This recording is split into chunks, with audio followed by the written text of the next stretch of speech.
Boa noite, sejam bem-vindos à segunda noite da Maratona de Debates Pátria Educadora, aqui da Brasil Paralelo. Meu nome é Lucas Ferrugem, faço parte da equipe do BP.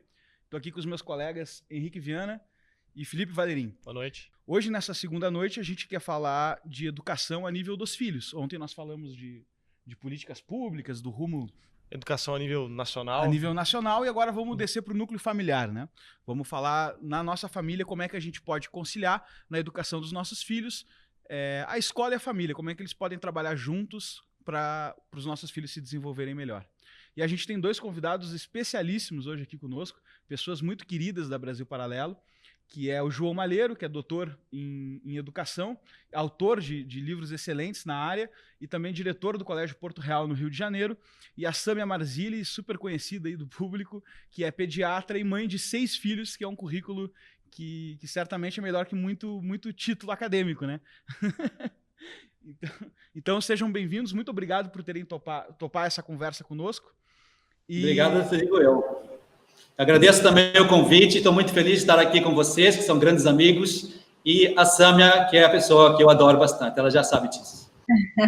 Obrigada a vocês também. Eu queria parabenizar vocês pelo grande documentário que vocês fizeram, foi realmente impressionante. Às vezes a gente quer falar sobre isso com as pessoas e não consegue ter todo a claridade do problema que nós temos na educação no Brasil, né? Então, assim, permitiu que a gente mostrasse com imagens o que é a educação no Brasil e contra o que a gente está lutando e tentando educar melhor os nossos filhos, né? Eu queria saber como é que vocês enxergam a união da escola e da família no aprendizado das crianças, né? Porque são, de certa forma, pessoas diferentes.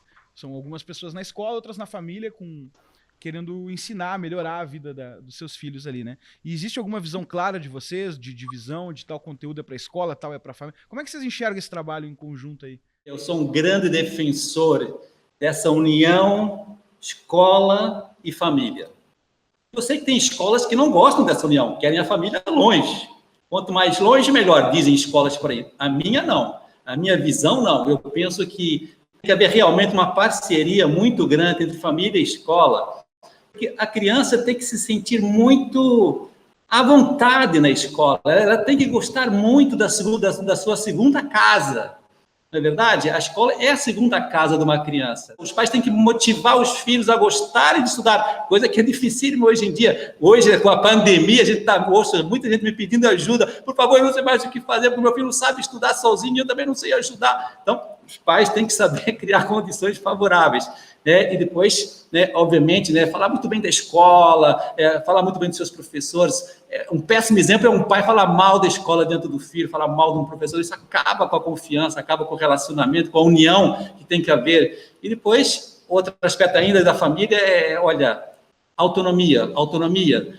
Deixa o seu filho já fazer aquilo que ele já pode fazer. Não faça por ele, senão você está atrofiando todas as capacidades do seu filho, está estragando o seu filho, isso não é bom. A gente educa para a criança querer essas coisas, querer a busca da verdade, querer o seu desenvolvimento físico, querer manter o que é o principal, que é a matéria, para que depois a inteligência se desenvolva, né? Então, isso nada mais são do que as virtudes, né? Então, isso, tanto a escola quanto em casa, os dois vão desenvolver isso, né? Não adianta a gente estimular que a criança estude, né, e que seja uma criança inteligente e tal, e a gente não dê as virtudes necessárias para que aquilo se mantenha, para que aquilo tenha uma boa orientação, né? E que adianta a gente ser super inteligente, saber matemática, física, história, geografia, e não colocar a serviço do outro isso, né? Então, não adianta delegar à escola tudo, como se a escola fosse responsável por tudo, por adestrar a parte física, por instruir, por educar à vontade. A escola não tem esse papel integral.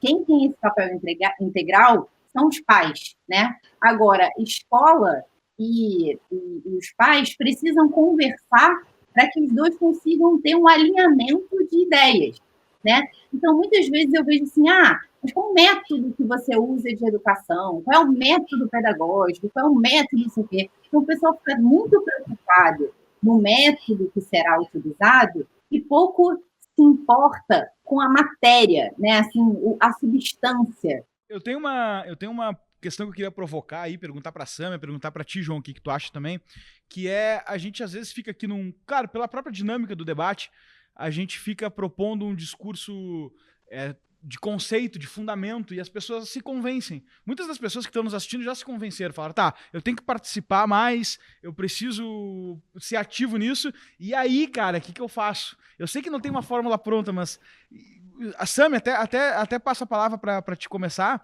que é como é que tu te preocupa nisso, na questão dos conteúdos, como é que tu aborda isso com teus filhos, como é que começa esse negócio, né? De onde saem as ideias, né? Tá bom, hoje eu vou, todo dia um chute diferente, hoje eu vou fazer tal coisa. Não. Então, todo mundo me pergunta isso, né? Sâmia, o que você faz? Como é que você pensa? Qual é o currículo que você usa? Né? Porque a gente tem essa ideia, o brasileiro tem muito isso, né? De querer as coisas prontas, né? Ah, me dá aí, como eu faço? Como é que eu faço? Eu tenho que fazer isso? E, de fato, a gente tem um pouco essa angústia, né? De, caramba, tudo bem, sei lá, isso aconteceu comigo. Quando eu pensei, meu Deus, eu quero alfabetizar meu filho pelo método fônico, eu quero que ele tenha matemática de Singapura, eu quero que ele estude Lusíadas, eu quero que ele faça aquilo. Tudo bem, mas como é que eu faço isso? Foram muitas coisas que eu estudei, muitos vídeos que eu assisti. Uma grande pessoa, o Carlos Nadalim foi uma pessoa que me ajudou muito nessa questão de alfabetização. Eu estou muito grata a ele, que ele ficava horas comigo no telefone, me explicando as coisas, como eu tinha que fazer, né? Tinha material de acesso lá, de como educar seus filhos. Fiz um grupo de amigas que estavam querendo educar e a gente ficava conversando sobre o assunto. Ouvi muitas coisas do professor Rafael Falcão, né? Comecei a fazer aula de latim com ele, e a partir do latim eu fui aprendendo coisas de como ensinar português. Enfim, de fato, é quase uma faculdade, assim. Eu tenho muita gente que fala isso comigo no meu Instagram. Caramba, eu aprendo mais no seu Instagram do que na minha faculdade de pedagogia. Não adianta você bypassar isso, entendeu? Eu quero que o meu filho tenha uma educação e eu não faço parte desse processo. Eu preciso fazer parte desse processo e nós que estamos começando esse processo, a gente vai se educar junto com eles. Né? Então, essa mesma questão aí do evolucionismo que aconteceu com meu filho, eu não sabia explicar para ele completamente. Eu falei, meu filho, não sei, vamos ver juntos. Vamos sentar juntos e vamos ler um livro juntos. Porque, enfim, a gente está... O trem continua andando e a gente precisa correr junto, sabe? Então, a gente pode imaginar que a gente vai conseguir entrar numa faculdade, ler um livro, e esse livro vai ensinar para a gente como a gente tem que fazer. O negócio vai, entendeu? O trem vai indo e a gente tem que estar junto na engrenagem, sabe? Quantas mães que estão te ouvindo estão pensando assim, eu jamais deixaria fazer isso. Sim. Jamais eu arriscaria isso, porque pode fulano quebrar... não. Pode quebrar a travessa, pode quebrar a geladeira, pode quebrar... Quer dizer, eu acho que dentro da educação da afetividade tem muito esse aspecto, né? De, sabe, né? De arriscar um pouco, né? De deixar o seu filho ganhar um pouco de autonomia. Não fica com peninha do seu filho. Essa é a palavra que eu gosto muito de usar. Não fique com peninha do seu filho. Olha, ele foi feito para aprender errando, para aprender... quebrando, todos nós aprendemos assim, e esse fruto é muito mais valioso do que ficar poupando todas as proteções e tal. Não tem. Aconteceu aqui, os meninos estavam brincando, estamos na quarentena, estavam brincando de patinete na varanda, quebraram um negócio de vidro, eu não soube, eles não me falaram que tinha quebrado, eu estava fazendo outra coisa aqui dentro, e aí daqui a pouco vem o José com o dedo cortado, com sangue, né? Aí eu falei, filho, o que aconteceu? Ai, me cortei e tal. Eu falei, gente, aonde está o vidro? Ah, mãe, tá aqui, quebrou. Eu falei, mas quem limpou o vidro? Ninguém. Eu falei, não é possível. Vai pegar o aspirador e vai limpar o vidro. João, isso é a vida. Isso é educar a afetividade, é na prática. Exatamente. Então, assim, o que acontece é que eles acabam não tendo medo do serviço. Assim, para eles não é um problema ter que aspirar o vidro que quebrou. Não é um problema ter que fazer a cama. Não é um problema ajudar a segurar o irmãozinho enquanto eu faço outra coisa. Outro dia, o José, que tem 2 anos, eu cheguei na cozinha, ele estava colocando o jantar de todos os irmãos. Ele abriu os potes para colocar o jantar de todo mundo. E ele pegou 5 pratos, João. Os exemplos que vocês estão dando, hein, João? até queria fazer um parênteses aí, que os exemplos que vocês estão dando, vários dos exemplos práticos, parecem se traduzir num compartilhamento de responsabilidade. E isso é um debate que eu assisti muito na minha família e depois vi que ele não é da minha família só, ele é um debate geral, que é, porque, enfim, né, o meu avô teve 7 filhos, então era muita gente educando, e eu tenho, sei lá, mais de 20 primos, então eram muitas famílias tentando, microfamílias dentro da família, fazendo coisas um pouco diferentes.